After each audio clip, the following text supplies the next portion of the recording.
pero cuanto más giras en torno al problema, menos encuentras, incluso cuando gozas de cierta salud, la alegría de poder estar así. Con la santidad ocurre algo parecido. Cuanto más giramos en torno al problema de la santidad, es como que estuviéramos absolutamente atrapados en esta situación en la cual nos parece que no hay salida. Y muchos han pensado que es la obsesión por la santidad la que lleva a tantos problemas en la enseñanza que estamos tratando aquí. Pero yo os quiero proponer en esta noche que realmente en la perspectiva bíblica no es tanto la preocupación por la santidad como el problema que en Romanos 7 la Escritura nos describe como el pecado. El pecado es la cosa más predecible que acompaña nuestra vida y existencia. Es la cosa más monótona, aburrida y reiterativa de cada día de nuestra vida. Es la explicación detrás de la mayor parte de las cosas que hacemos, decimos y pensamos. Es realmente aquello en torno a lo cual giramos una y otra vez. Y como tantas veces nos ha pasado en la experiencia cuando llegamos a la fe cristiana, cuanto más queremos luchar, enfrentarnos al pecado, más nos sentimos atrapados y encadenados a él, más cautivos y prisioneros de él en vez de más libres. Y estamos en ese bucle, en ese círculo ciego en que una y otra vez giramos en contra de ese mal que encontramos en nosotros mismos. Romanos, por lo tanto, aquí nos presenta una realidad tristemente conocida para la mayor parte de nosotros. Lo que hacemos no es lo que queremos. Hay una distinción radical entre lo que es nuestra vida en la práctica y lo que desearíamos y nos gustaría que fuera. Robert Louis Stevenson, el gran escritor escocés, lo expresó magistralmente en este relato del Dr. Jekyll y Mr. Hyde. Y creo que no es un gran spoiler si os digo que al final los dos son una misma persona. Realmente lo que está describiendo, como dice en el prólogo y la introducción, no es ni más ni menos que lo que el apóstol Pablo nos escribe aquí.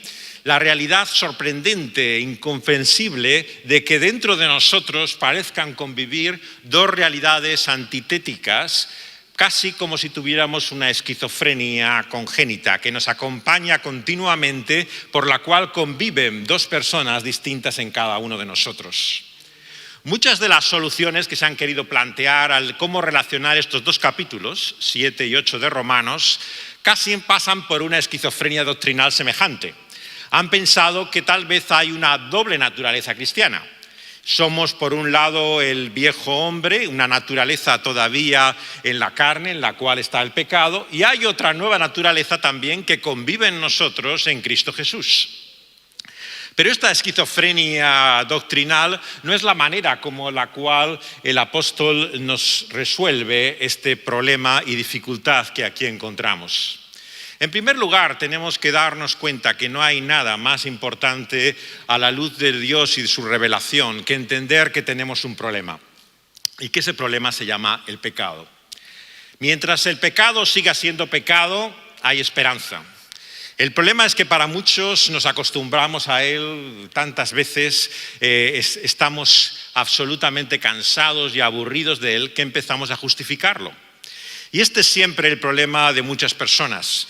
Cuando el pecado deja de ser pecado para ellos, estamos en ese camino de deslizamiento que nos lleva finalmente a la justificación de ese mal, como si ya no tuviera trascendencia.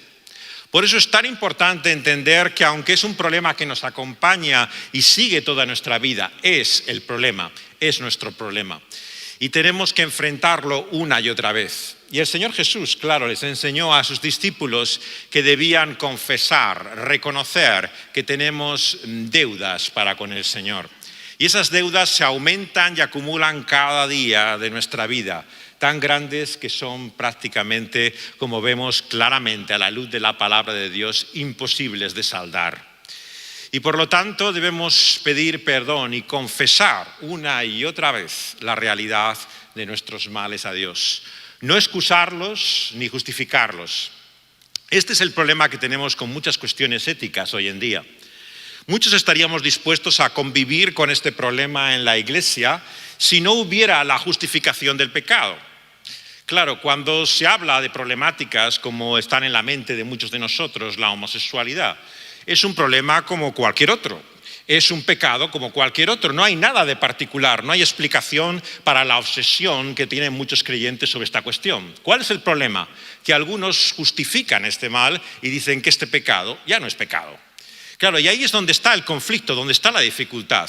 No es que haya una obsesión en particular con un cierto mal, es el camino al que nos lleva esta senda y dirección, por el cual algo que la Biblia y la Escritura expresamente declara como pecaminoso, nosotros lo consideramos justificable. Y es por esto que tenemos que tener el valor de ser examinados por la Escritura cada día y confesar lo que la Biblia nos dice acerca de nosotros mismos, que somos pecadores. Romanos 7 nos muestra, por lo tanto, que la ley tiene mucho que ver con ese descubrimiento del problema que la Biblia llama el pecado. Dice a partir del versículo 7 que ¿qué diremos? ¿La ley es pecado? En ninguna manera. Yo no conocía el pecado sino por la ley, porque tampoco conocería la codicia si la ley no dijera no codiciarás. Como se ha dicho tantas veces, de todos los mandamientos, el único que no es visible y evidente para los ojos de los demás es la codicia.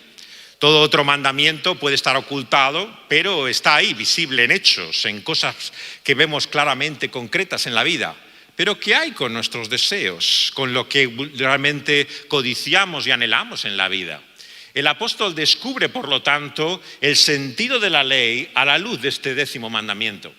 Descubre que el problema no es, como Jesús decía, en las cosas que hacemos, lo que viene de fuera, lo que nos contamina. El problema está dentro de nosotros, está en nuestro corazón, está en lo que deseamos. Y por lo tanto el apóstol nos muestra aquí que lo peor que nos pudiera ocurrir en la vida muchas veces, al contrario de lo que pensamos, es que alcanzáramos aquello que deseamos y queremos en nuestro corazón. ¿Por qué? Porque en nuestro corazón no mora el bien. Y esto para muchos es muy difícil de tragar, porque todos creemos que tenemos un corazón de oro. Y cuando Dios y su Espíritu vienen a nosotros, pensamos que todo lo que hacemos de corazón, con deseo sincero, tiene que ser bueno. ¿Cómo va a ser malo? Pero el diagnóstico que hace la profecía de engañoso es el corazón sobremanera, no hace distinciones del pueblo de Dios como de ajenos a Él. Está ese mal en nuestro interior. Nuestro problema está en lo propio que deseamos y queremos. Y solamente hay un medio de Dios en su gracia para revelar ese problema, que es la ley. Por medio de la ley es el conocimiento del pecado, dice la Escritura. El pecado, tomando ocasión por el mandamiento, produjo en mí toda codicia, porque sin la ley el pecado está muerto, y yo sin la ley vivía un tiempo, pero venido el mandamiento el pecado revivió y yo morí. Y hallé que el mismo mandamiento que era para vida, me resultó para muerte, porque el pecado, tomando ocasión por el mandamiento, me engañó, y por él me mató, dice el Señor en su palabra.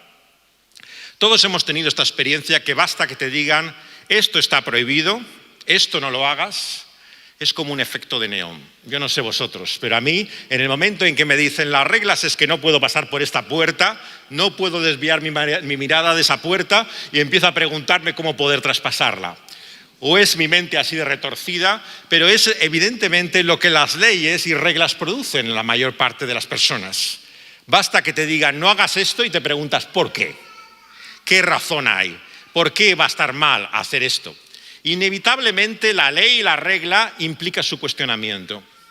Esta es la ingenuidad, claro, de una sociedad que ha intentado contrarrestar sus males por medio de la prevención. Tenemos problemas con la droga, con el alcohol, con la violencia doméstica.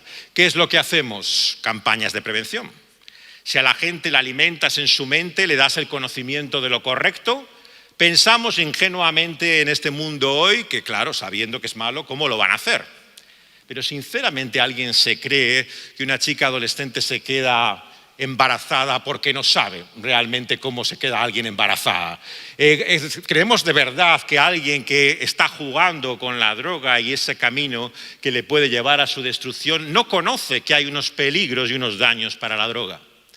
Por mucho que se repita nuestro mundo hoy que es simplemente falta de información, de conocimiento, de prevención, La Escritura y la verdad de Dios nos enseña otra cosa muy distinta. El problema no es que no sabemos, el problema es que no queremos, y es otra cosa muy distinta. Y este es el gran problema de la voluntad de Dios, no conocer cuál es, sino realmente llevarla a la práctica. Y eso es lo que el apóstol descubre una y otra vez, que no solamente no está en él el querer, sino que hay una fuerza, un poder dentro de él que ejerce el propio mal en su interior.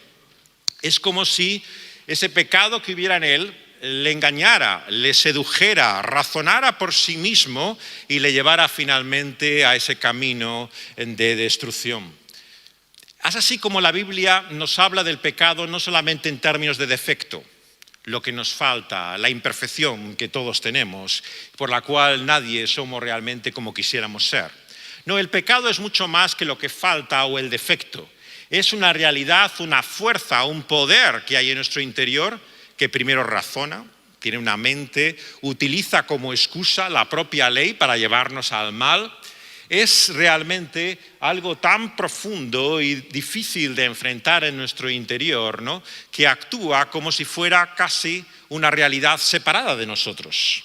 Cuando leemos las palabras del apóstol en Romanos 7, es muy difícil realmente evitar la tentación de pensar que hay aquí una dualidad dentro del cuadro que se está dando de la persona. Porque por un lado está lo que uno quiere, por el otro lado lo que uno hace. Hay constantemente una división y separación en el propio interior de nuestro ser. Y el apóstol nos dice que este no es el resultado de un defecto o fallo de la ley misma. Versículo 12. La ley, a la verdad, es santa. El mandamiento es santo, es justo, es bueno, dice el versículo 12.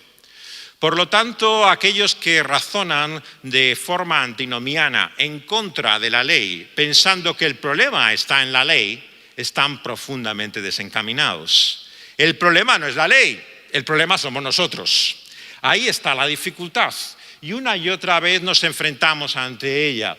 La realidad de que lo que Dios quiere para nosotros es el bien, pero en nosotros lo que buscamos y queremos de verdad es el mal. Por lo tanto, ¿lo que es bueno viene a ser muerte para mí?, se pregunta el apóstol. En ninguna manera, sino para que el pecado se mostrase pecado, produjo en mí la muerte, versículo 13, por medio de lo que es bueno, a fin de que por el mandamiento el pecado llegara a ser sobremanera pecaminoso.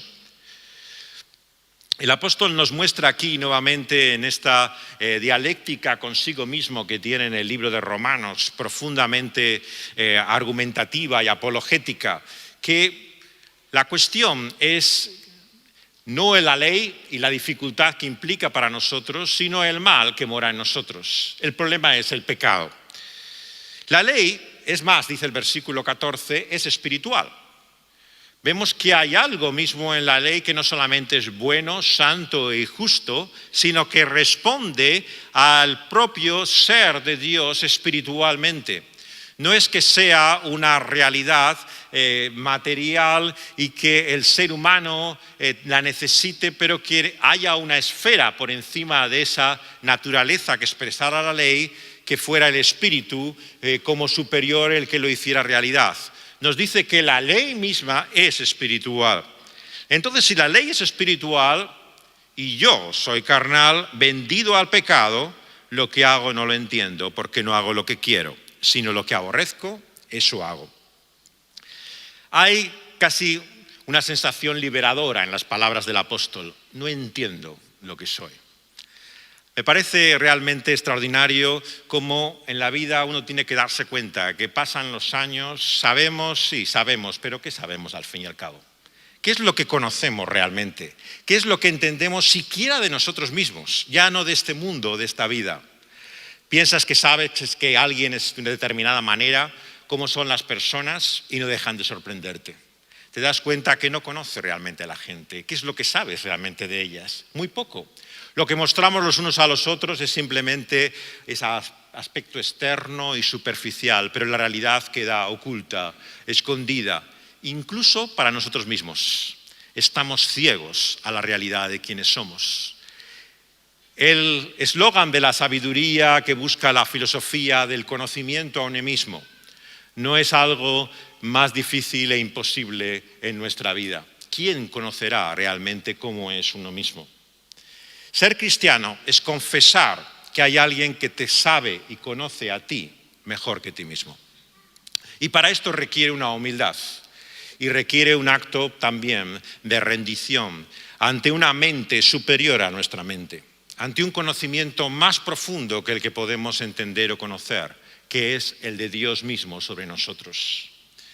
Y por lo tanto, aunque no sabemos ni entendemos por qué hacemos lo que hacemos, nos dice que si lo que no quiero esto hago, yo lo que apruebo es que la ley es buena. Este es, claro, uno de los textos que se suele contraponer con la afirmación del apóstol de que es vendido al pecado. ¿Cómo puede decir el creyente, el cristiano redimido, que es vendido al pecado? Pero claro, inmediatamente después leemos estas palabras. Sabemos que y aprobamos la bondad de la ley. Ninguna persona no regenerada que no tiene el Espíritu de Dios puede reconocer el verdadero valor de la ley. Superficialmente sí puede decir. Si la ley realmente te hace mejor persona, puede ver el valor de esa ley. Pero sabemos que ese no es el conocimiento de la ley del que habla aquí el apóstol. Nos dice que es el verdadero conocimiento de la ley el que descubre en su interior, en su corazón. Y esto no te lo muestra más que el Espíritu de Dios. Porque por medio de esa ley espiritualmente discernimos y entendemos que el mal no está en nosotros, pero que la ley es buena. Hay por nosotros entonces esta situación reiterativa y continuada de lo que sabemos y de lo que hacemos. De manera que ya no soy yo, dice, quien hace aquello, sino el pecado que mora en mí. Y yo sé que en mí, esto es en mi carne, no mora el bien. Porque el querer el bien está en mí, pero no el hacerlo. Porque no hago el bien que quiero, sino el mal que no quiero. Eso es lo que hago. Y si hago lo que no quiero, ya no lo hago yo, sino el pecado que mora en mí. Al llegar a estas palabras, el apóstol ya nos acaba de complicar del todo el razonamiento. O sea que aquí realmente ya no solamente hay una dualidad en la persona, sino que además hay alguien dentro de tu ser que no eres tú. Tu propia identidad ya no es que está dividida, sino que hay un ser intruso o ajeno que quiere y desea algo distinto de lo que tú eres verdaderamente. La psicología profunda, claro, que nos muestra Romanos capítulo 7, es para muchos difícil de asimilar y de aceptar y de entender. Como tantas veces en la Escritura, cuando no podemos realmente racionalizar o comprender plenamente lo que quiere decir el Señor, tenemos que confesar nuevamente que el Señor sabe. El Señor conoce ese conflicto y tensión que hay en mí. Yo no lo entiendo, no comprendo por qué hay esa realidad en mí que una y otra vez me hunde en lo más profundo de la depresión. Pero el Señor lo sabe. Y esto creo que ha de ser una palabra de esperanza y de consuelo para cada uno de nosotros. Cuando nos dirigimos a Dios y no entendemos por qué hacemos lo que hacemos, el Señor sabe por qué hacemos lo que hacemos. Él discierne, Él conoce hasta lo más profundo y lo íntimo de las intenciones de nuestro ser y de nuestro corazón. No escuches la voz del tentador que diga, Dios no te entiende. Él no sabe lo que tú quieres. Tú no tienes nada que ver con Él, porque no hay nadie en la vida y en la muerte que nos pueda conocer como realmente somos, como Él. Y lo asombroso, como vemos a la luz del Evangelio, es que nos ama sabiendo y conociendo la realidad de lo que somos. Y esto es lo que nos resulta absolutamente incomprensible, asombroso, maravilloso de este Evangelio. Cómo Dios puede amarnos conociéndonos tal y como somos. Digo conociéndonos y no aceptándonos, porque muchas veces este es el lenguaje antinomiano. El Señor te acepta tal y como eres. El Señor no te juzga, no te condena, te recibe con todas tus miserias y vergüenzas. Cuidado con ese discurso. Una cosa es el conocimiento de Dios y otra cosa es la aceptación de Dios. El Señor sabe, el Señor conoce. Pero por supuesto que al Señor no le agrada ese mal que hay en nosotros. Y por lo tanto debemos enfrentarnos a ese mal en nuestra propia vida. Y nos dice, y sí queriendo yo hacer el bien, hallo esta ley, que el mal está en mí, versículo 21. Porque según el hombre interior me deleito en la ley de Dios, veo otra ley en mis miembros que se rebela contra la ley de mi mente y que me lleva cautivo a la ley del pecado que está en mis miembros. Miserable de mí, ¿quién me librará de este cuerpo de muerte? Como reformadores como Lutero expresaron tantas veces, si no llegamos a aborrecer el pecado como el apóstol aquí se expresa, con toda esa fuerza y contundencia, no conoceremos el amor indescriptible, asombroso y maravilloso de Dios. Tenemos que ver al Señor como juez antes de poderle ver como nuestro amigo. Si no somos capaces de presentarnos a Él ante la realidad de lo que somos en nuestro pecado a sus ojos, no descubriremos la grandeza y la maravilla de ese amor y de esa gracia. Nos dice aquí el apóstol que el mal está en mí. Por lo tanto, no solamente hay una tentación antinomiana, hay también otra tentación que hemos llamado el legalismo. Se atribuye a Tertuliano la famosa frase, ¿no?, de que Cristo está crucificado entre dos ladrones, el antinomianismo por un lado y el legalismo. Keller y otros lo traducen en términos contemporáneos. Dirían que es por un lado el moralismo y el relativismo. Me parecen formas actuales de poder expresarlo. El término libertinaje no me acaba de entusiasmar. ¿Sabéis por qué? Por dos cosas. Primero, me suena la historia de la Revolución Francesa. Jacobinos, libertinos, todo lo que había en la época de un partido concreto en la historia. Y en segundo lugar, los que nos hemos criado en este país, en la época de la transición española, hay una frase que hemos oído hasta la saciedad de los enemigos de las libertades públicas en España, que era: una cosa es la libertad y otra el libertinaje, te decían. Y te lo repetían cada vez que había una manifestación de libertad en la sociedad por la cual la gente se expresaba de una forma diferente a que no lo había hecho antes. Por eso la palabra libertinaje tiene connotaciones que a veces me resultan incómodas, ¿no? Porque me recuerda precisamente a los enemigos de las libertades, los que se escudaban en el libertinaje para negar la libertad de los demás. Yo creo que efectivamente, como dice esta frase de Keller, podemos llamarlo el relativismo propio de esta época, ¿no? Por lo cual ya no puedes llamar a nada bueno o malo, todo depende, es esta ética situacional, ¿no?, que se ha instalado ya en nosotros, por lo cual nunca puedes hacer ningún juicio, no puedes expresarte con claridad de nada, todo es relativo y dependiente. ¿De qué? En primer lugar, te dicen del corazón.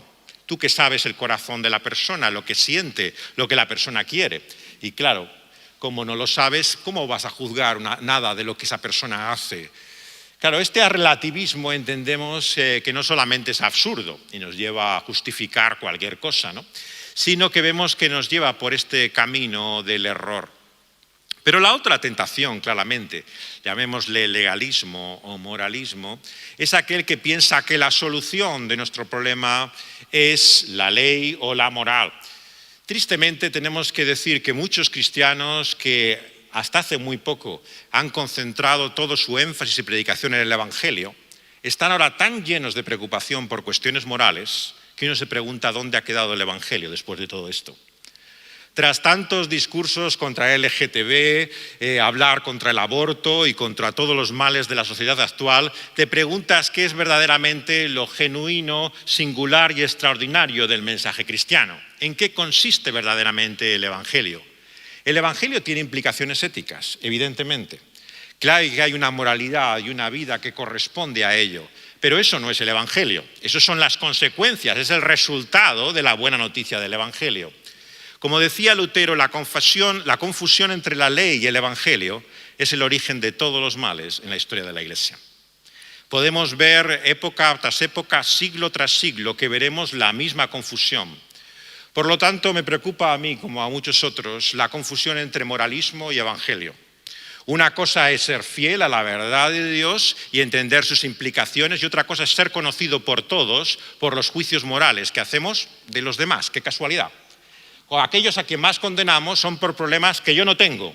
yo que no he abortado, yo que no soy homosexual, yo precisamente me reconozco por el discurso de oposición a ellos.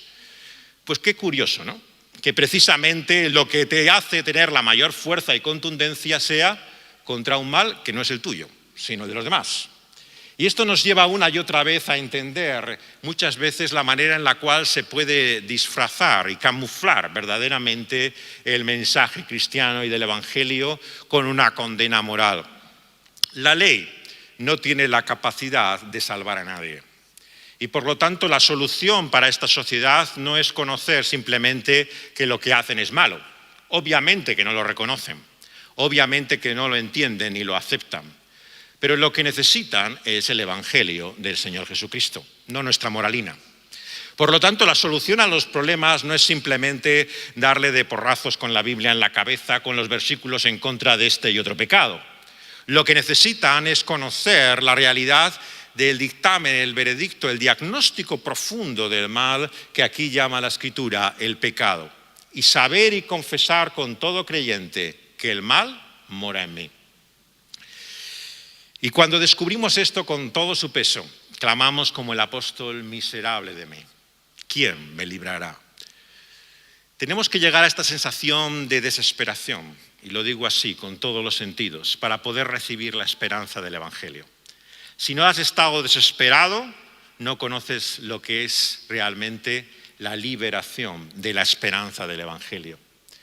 Y hay que estar desesperado de uno mismo, no de los demás solamente, o de la sociedad, o de la historia, sino reconocer hasta qué punto eres un caso perdido. Porque el Señor se ha especializado en casos perdidos.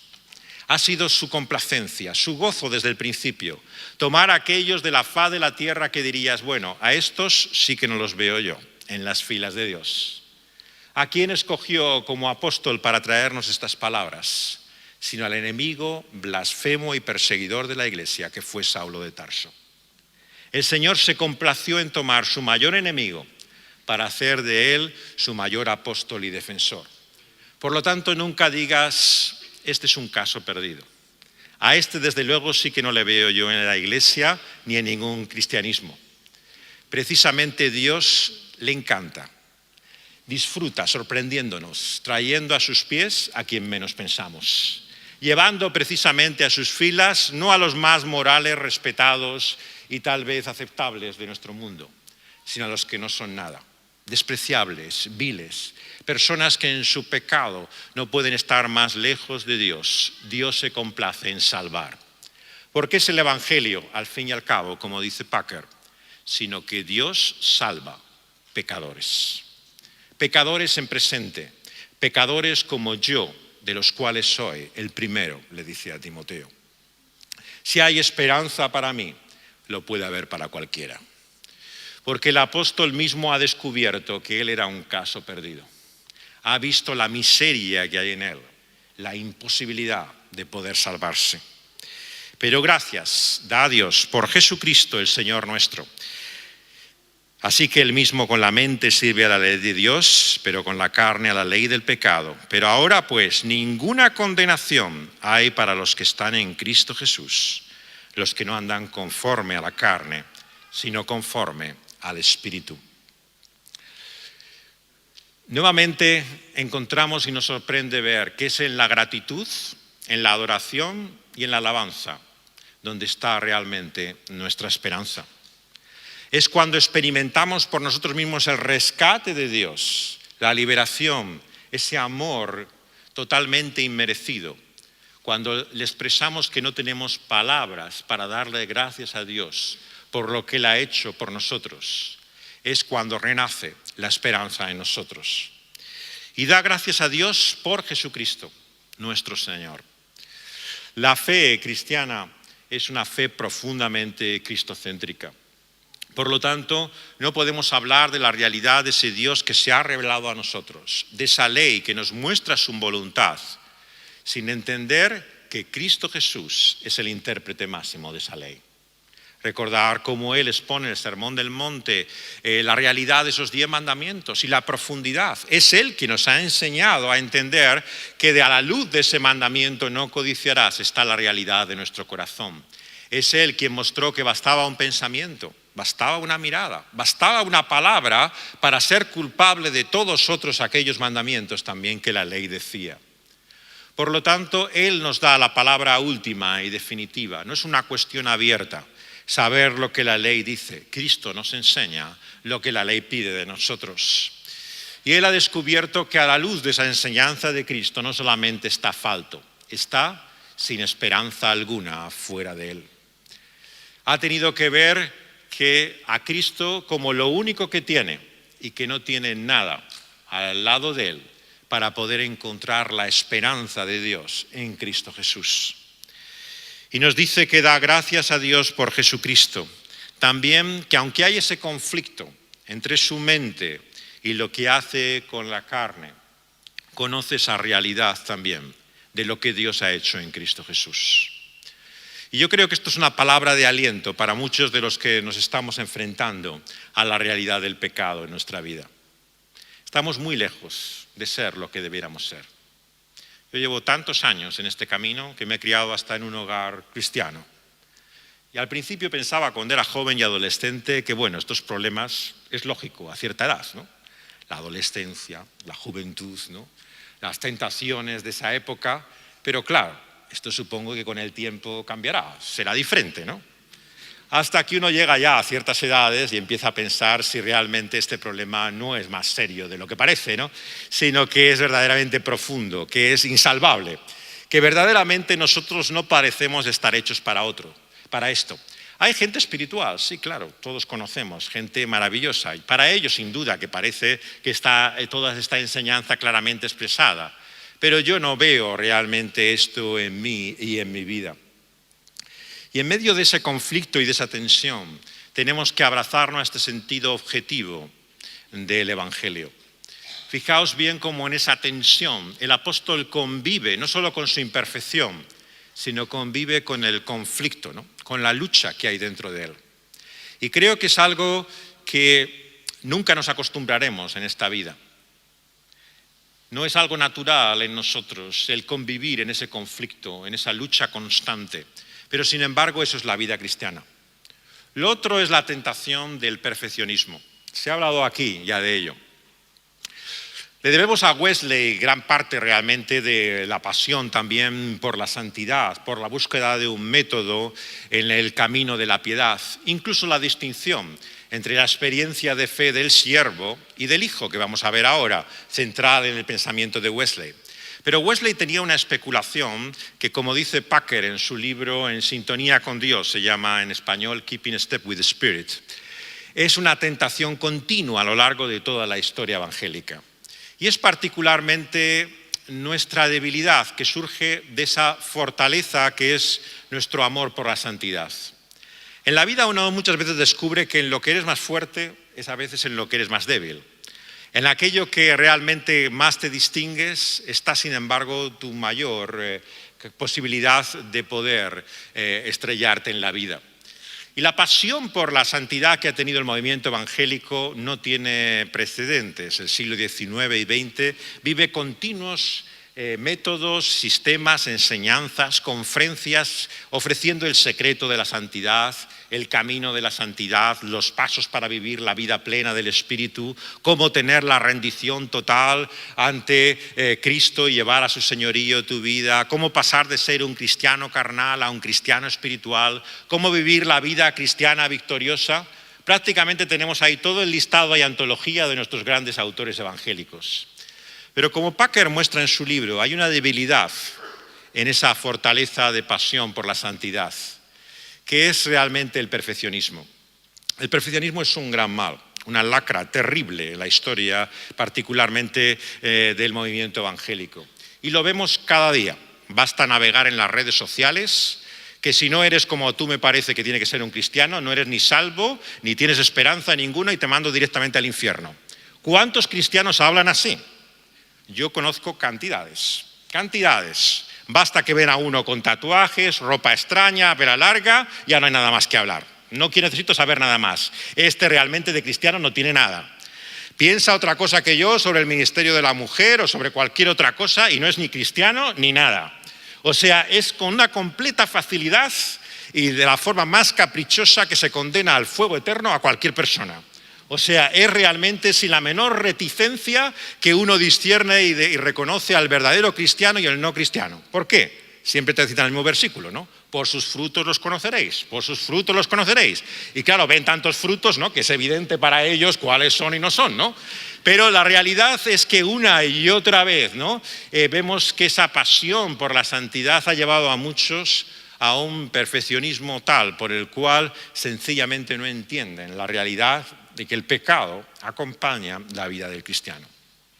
Una cosa es justificarlo, como hemos dicho, racionalizarlo y decir que el pecado no existe.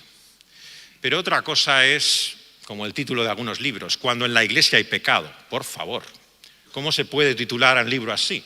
Cuando en la iglesia hay pecado. O sea, son modelos de vida y de cristianismo totalmente ajenos a la realidad. Y claro, los aprendemos, los hacemos nuestros, manejamos ese lenguaje, ese argot, sabemos lo que hay que decir, cómo estás, de triunfo en triunfo, ¿no?, de bendición en bendición, gloria, maravilla. El lenguaje triunfalista se nos da de maravilla. Todos sabemos perfectamente cómo dar la imagen verdadera de victoria, ¿no?, en esa vida cristiana que tenemos. Pero la realidad es otra cosa muy distinta. Y empuja una y otra vez para hacerse visible. Sale por todas partes a la luz. Y esto hace agua de tal forma que este barco parece que ya se hunde y va en naufragio total. Nuestra credibilidad está a cero. Detrás de nuestras grandes palabras, de nuestro dictamen moral, está la realidad de lo que somos. La realidad de nuestro pecado, de nuestra miseria y de nuestras vergüenzas. ¿Cómo puede decir el apóstol que no hay ninguna condenación para los que están en Cristo Jesús? Entender estas palabras, claro, es entender algo que nos parece demasiado bonito para ser cierto. ¿Cómo puedo creer que haciendo yo lo que hago, Dios va a llegar un día? Mira, has hecho de tu vida una ruina, hijo mío. La verdad es que no lo has podido hacer peor. Pero bueno, como yo soy un Dios de amor y de gracia, te acepto y te dará un abrazo y palmaditas en la espalda y se olvidará. Sería bonito. Me gustaría creerlo, pero la verdad es que no me lo acabo realmente de creer. Que esto sea lo que Dios tenga que decir de mi vida. Hay, por lo tanto, una dificultad para aceptar la realidad de lo que ese Evangelio declara objetivamente de nosotros. No hay ninguna condenación para los que están en Cristo Jesús. La clave, como se ha dicho hoy, está en Cristo Jesús. Es la definición de lo que es el cristiano. No es un anuncio de salvación universal por el cual el Cordero de Dios quita el pecado de todo el mundo sin distinción, haga lo que haga, Dios nos acepta como somos. Esto no es el mensaje del Evangelio. Es que los que estamos unidos a Cristo Jesús tenemos otra vida que no es la nuestra. La vida de Dios en Cristo Jesús. Y esta nos es dada conforme al Espíritu. El Espíritu Santo, como vemos, es realmente su obra aquí, revelada de una forma asombrosa y maravillosa. Yo tengo gran problema cuando se dice muchas veces que en la Iglesia cristiana hasta el siglo XX no ha habido atención por el Espíritu Santo. Yo no sé realmente qué libros han leído las personas que dicen esto, pero yo entiendo que siempre que se ha hablado de la unión con Cristo, como los reformadores decían, se hablaba de la obra del Espíritu. La obra del Espíritu Santo está detrás de todos los movimientos de reforma, avivamiento, despertar espiritual que ha habido en la historia de la Iglesia. Si verdaderamente hay alguien que ha creído en la obra del Espíritu, ese han sido nuestros padres espirituales. Como algunos han dicho, probablemente Calvino sea sobre todas las cosas el teólogo del Espíritu. Es de lo que más habla una y otra vez en la Escritura, de cómo sin el Espíritu Santo no hay conocimiento, no hay discernimiento, no hay iluminación, no hay entendimiento ninguno. Es algo absolutamente característico y descriptivo de toda la teología del Reformador de Ginebra. La completa dependencia del Espíritu Santo, absoluta, total, de tal forma que nada podemos entender y discernir sin él. Por lo tanto, el verdadero cristianismo y en nuestra tradición evangélica, nosotros más que ninguno, tenemos que reconocer que, como se ha dicho, lo bueno que hay en nosotros no es nuestro, sino que viene de Dios a través de su Espíritu. Y por ese Espíritu podemos andar no conforme a la carne, sino de acuerdo a una vida nueva, distinta, diferente. Porque la ley del Espíritu de vida en Cristo Jesús me ha librado de esa otra ley, que es del pecado y de la muerte. Porque lo que era imposible por la ley, porque era débil por la carne, cuando era débil por la carne, Dios enviando a su Hijo en semejanza de carne de pecado, y a causa del pecado, condenó al pecado en la carne, para que la justicia de la ley se cumpliese en nosotros, que no andamos conforme a la carne, sino conforme al Espíritu, en mayúsculas. Fijaos cómo una vez más esa obra del Espíritu está unida de una forma completa y total a la obra de Cristo Jesús. No podemos conocer la vida del Espíritu sin tener a Cristo Jesús. Y no podemos tener a Cristo sin que el Espíritu de Dios esté en nosotros. No podemos separar lo que Dios ha unido. La obra de su Espíritu y la obra de su Hijo actúan conjuntamente para el creyente. Por lo tanto, no creáis a los cristianos que te dicen la iglesia se divide en dos, ¿no? A aquellos que hablan solamente de la Biblia y de Cristo y los que viven y experimentan la obra del Espíritu. No podemos separar lo que Dios ha dividido. La iglesia que tiene a Cristo como centro, que busca realmente en su palabra conocerle a Él, busca experimentar a Él y la realidad de la obra de su Espíritu. A mí no me interesa sinceramente ningún calvinismo que no sea experimental. El calvinismo que no es experimental sencillamente no responde a la fe de los reformadores ni a nada de lo que vemos ni en la historia ni en la experiencia de muchos cristianos. Realmente una y otra vez descubrimos que el conocimiento doctrinal tiene que llevar a una experiencia, a una transformación, a un conocimiento. ¿De qué te sirve saber la doctrina correcta, conocer verdaderamente cuál es la enseñanza de Dios, si no experimentamos la vida del Espíritu de Dios que la acompaña? Una y otra vez se nos muestra aquí esta unión por medio de Cristo Jesús, que siendo nosotros débiles, Dios le ha enviado a nuestra debilidad, en semejanza de nuestra carne de pecado, para condenar ese pecado en su propia carne. Y aquí entramos en terreno sagrado. Debemos descalzarnos y pisar tierra santa. El justo lleva nuestra condena. Es el escándalo del Evangelio. Como dice a veces el ateísmo, no hay peor religión que el cristianismo, que quiere sustituir al individuo y su mal por otro, una tercera parte. Pero no es una tercera parte. Cristo es Dios, hecho carne. No es un tercer elemento que se introduce en la ecuación. Es Dios mismo nuestro juez, el que ha tomado nuestra naturaleza, humanado y encarnado, de tal forma que quien ha visto a Cristo, ha visto a Dios. Y por lo tanto, como aquellos discípulos, tenemos que reconocer que cuando no sabemos el camino, cuando no sabemos la verdad ni a dónde ir, Cristo nos muestra en su propia vida cuál es el camino, la verdad y la vida misma. Y nuevamente vemos cómo es imposible separar esa realidad de su encarnación de la humillación, de la identificación con nuestro mal. Ese escándalo por el cual otro ha asumido nuestro problema es lo que nos resulta tan increíble, extraño y asombroso del Evangelio. Podemos pensar que alguien nos entiende, que nos comprende, que hay un mediador por nosotros en los cielos que puede hablar desde el conocimiento que tiene de nosotros con compasión y misericordia.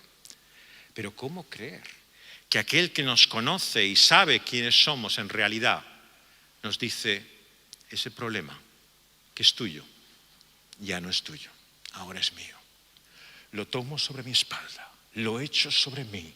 Lo cargo con toda la condena, el juicio y la ira de Dios, con toda la abominación que representa para Dios nuestro mal. Lo asume Él en nuestro lugar. ¿Quién no quisiera tener un amigo así? Que dice, no solo lo siento, sino que esa enfermedad es ahora mi enfermedad. Ese tu mal y debilidad es ahora mi debilidad. Ese tu pecado lo voy a cargar yo en mi lugar. Uno se queda sin palabras. Decirme qué amor hay semejante a este.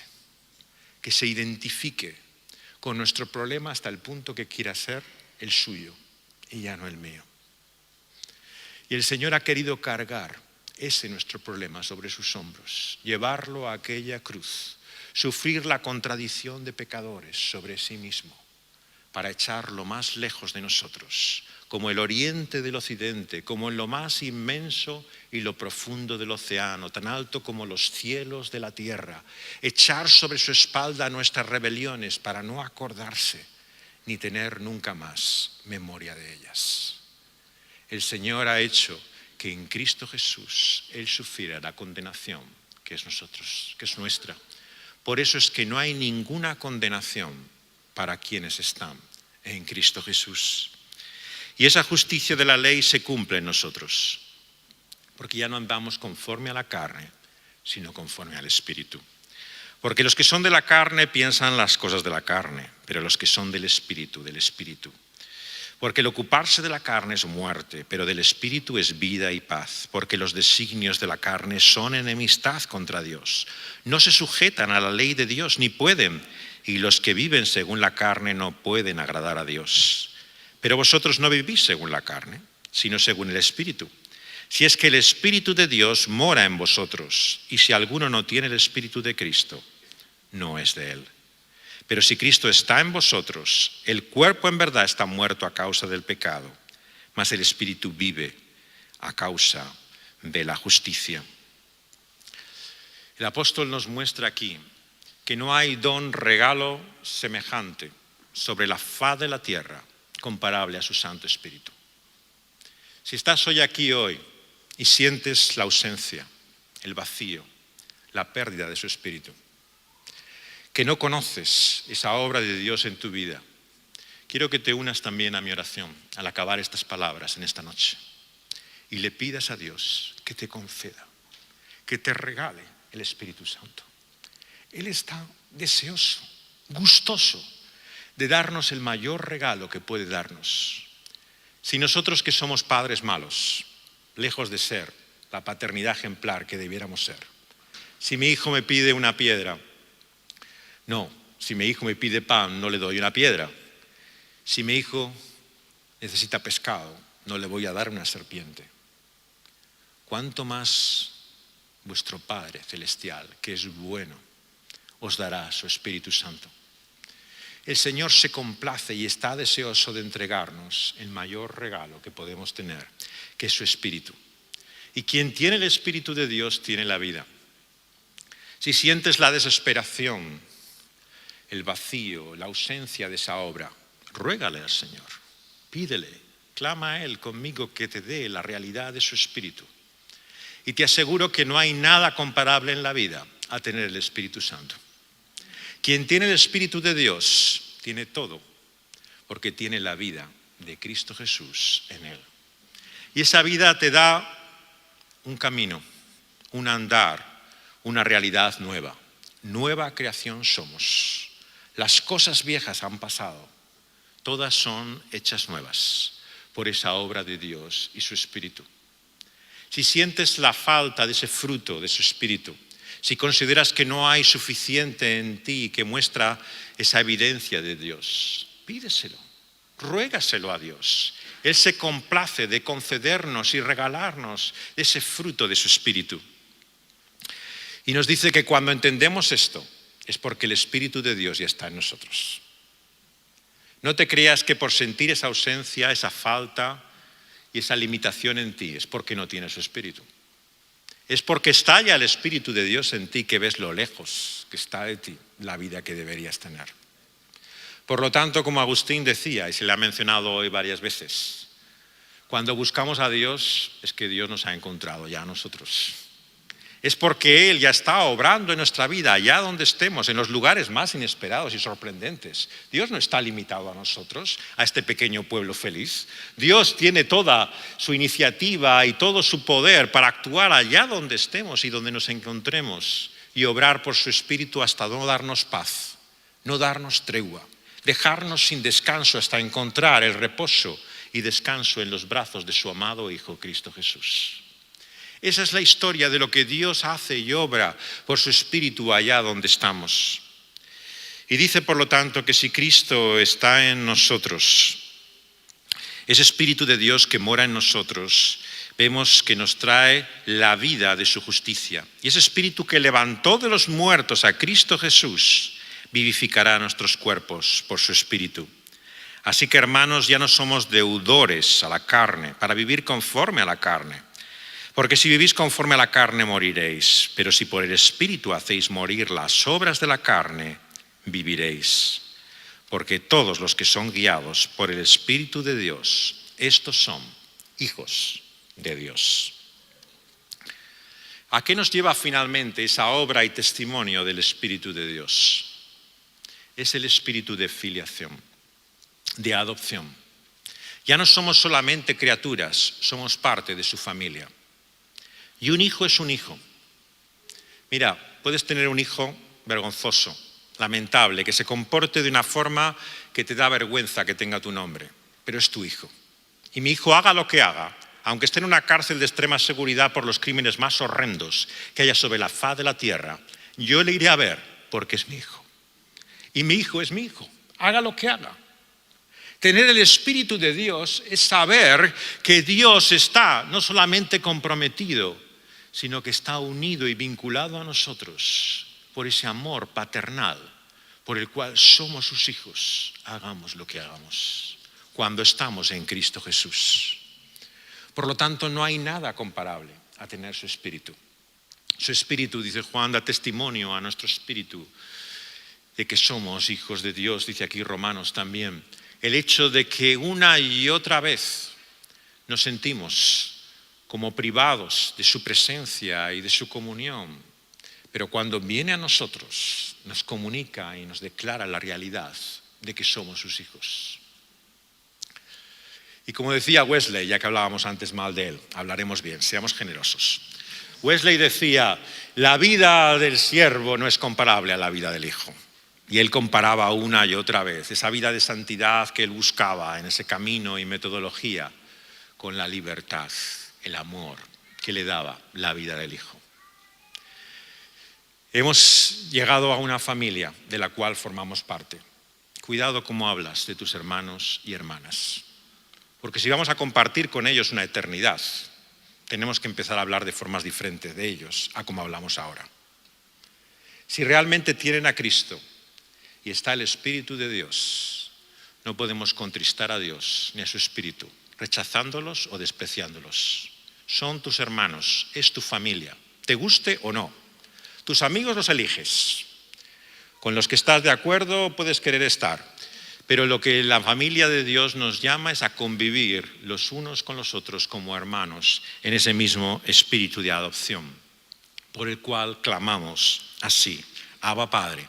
Somos guiados por su Espíritu de Dios. Vamos a pedirle a Dios, por lo tanto, que si tenemos esa obra de Dios en nuestro espíritu, que da testimonio de que somos sus hijos, que Él nos pueda llenar de evidencias, frutos, señales de que somos sus hijos. Que la Iglesia muestre su diferencia a este mundo, no en palabras solamente, sino en obras que evidencian que somos distintos. Y no colemos los mosquitos y luego nos traguemos los camellos.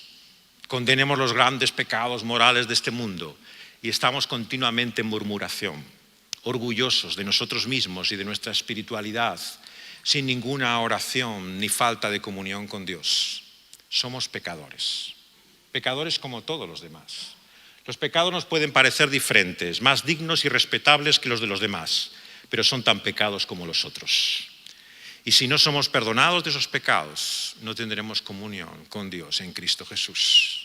Por lo tanto, cada vez que murmuramos, criticamos, cada vez que nos llenamos de nosotros mismos ufanos de lo que somos o de lo que alcanzamos, cada vez que nos alejamos de Dios, debemos arrepentirnos y confesar a Dios nuestra falta.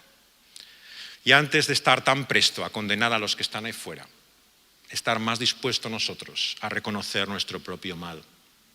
Y el Espíritu de Dios te lo revela, te lo muestra, como decimos esta mañana, cada día más. Te muestra hasta qué punto somos grandes pecadores. Pero con las palabras de Newton, aquel gran predicador de esa gracia maravillosa y sublime que nos dejó en su himno. Si algún día perdemos la cabeza, que sepamos dos cosas. Que somos grandes pecadores, pero tenemos un gran Salvador. Vamos a pedirle al Señor que así nos reciba en su gracia. Oh Dios, venimos ante ti rogando, ten piedad de nosotros y misericordia, oh Dios. Porque estamos faltos, Señor, de tu justicia. Tu ley revela, Señor, lo lejos que estamos de lo que deberíamos ser. Señor, no queremos ser hipócritas, sino confesar y declarar delante de ti la realidad de nuestros pecados, que son muchos. Deudores somos delante de ti, Señor. Y no conforme a la carne, Señor, sino ante ello lo único que podemos sentir es vergüenza. La deuda que tenemos contigo es tan grande que no hay forma de poder pagarla. En Cristo Jesús, tú eres el único que has podido proveer la forma de saldar esa deuda. Por eso alabamos a Cristo Jesús, Señor, y la cruz por la cual Él ha pagado por todos nuestros pecados. Nos ha dado tan grande e inmenso perdón. Perdónanos nuestras deudas y haznos también perdonadores a aquellos que también nos adeudan a nosotros. Que no seamos mezquinos, miserables, tampoco generosos, Señor. Que carezcamos de la mínima compasión y misericordia. Que nos acordemos que somos pecadores como los demás. Que una y otra vez pongamos guardia y vigilancia a nuestros labios en la manera en que hablamos de otros. Y nos demos cuenta, Señor, que nuestro es el problema, que nuestra es la falta y el pecado. Cada uno tenemos que dar cuentas delante de ti y responder de nuestra vida. Pero nuestra única esperanza está en Cristo Jesús. Y no queremos que nadie de los que está aquí en esta noche pueda estar, Señor, en ese día del juicio, sin la seguridad de la salvación que hay en Cristo Jesús. Sabemos que esa seguridad no está en nosotros. Hay algunos que se sienten más seguros y otros menos. Hay algunos que dudan más y otros que tienen más convicción y certeza.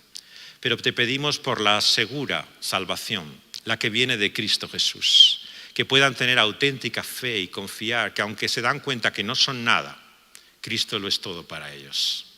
Señor, que por medio de esa obra de Cristo Jesús también tengan el testimonio de tu Espíritu Santo. Y si hay alguien, Señor, en esta noche que no ha vivido todavía esa obra incomprensible, sobrenatural y maravillosa de tu Santo Espíritu en su vida, Señor, que lo ruegue y lo pida a ti.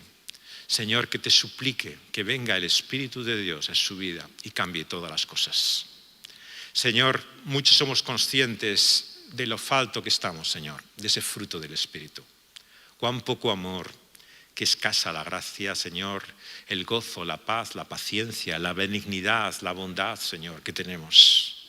Señor, nos da asco muchas veces cómo nos comportamos, hablamos y pensamos de otros. Señor, ten misericordia y produce en nosotros más fruto de tu Espíritu. Más evidencias y señales, Señor, de que el Espíritu Santo mora en nosotros y somos nuestro cuerpo mismo, templo vivo del Espíritu de Dios. Haznos instrumentos de tu gracia y de tu misericordia para los demás, que puedan ver otros también en nosotros el amor que hay en Cristo Jesús. Y por Él te lo pedimos. No hay otro nombre, no hay otra confianza y seguridad. Por Él puedes hacer cualquier cosa. Por Él puedes hasta salvarnos, a nosotros y a mí el primero. Por Cristo Jesús te lo pedimos. Amén.